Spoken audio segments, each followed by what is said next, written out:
Former Olympian David Hearn's attorneys are pursuing even more legal action after the case accusing Hearn of vandalizing the Lincoln Memorial reflecting pool was dropped late last week. His lawyers spoke with our Sydney Persing tonight. She is live at the reflecting pool with details on what comes next. Stay Sid.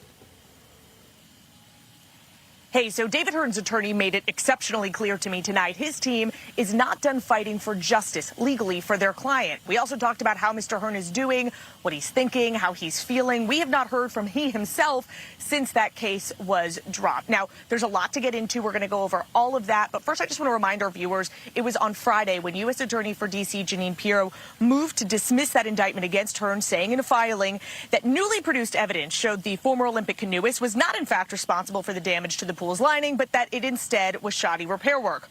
While the government moved to dismiss that indictment, they moved to dismiss it without prejudice, which essentially means that in the future, they could try to re-indict David Hearn in this case. His attorneys have now filed a motion to have the case dismissed with prejudice, which would essentially mean that charges could not be brought against David Hearn in this case again.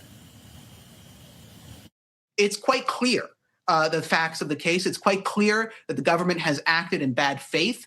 And it's also quite clear the other element that we have to get into is to show that there's a level of a potential for harassment or for bad faith here against our client. And we've certainly seen that. This was a politically motivated prosecution from day one. So getting a judge to side with them on that motion, his attorney, Joshua Kolb, told me that is their top priority. But I asked him after that, is Hearn going to sue the government next? Kolb said nothing is off the table, that they will explore any and all legal remedies for Mr. Hearn once the issue of prejudice is determined. I asked how Hearn is doing with the case now dropped.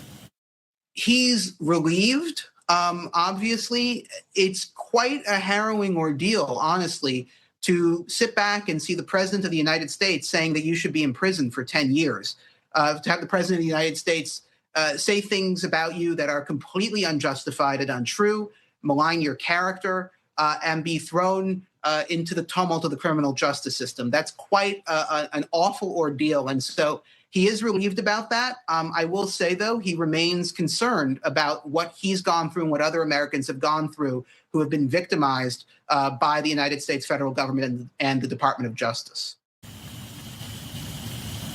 I did reach out to the White House and also Jeanine Pirro's office for comment. We have not yet heard back. As you can see behind me, the reflecting pool remains fenced off tonight.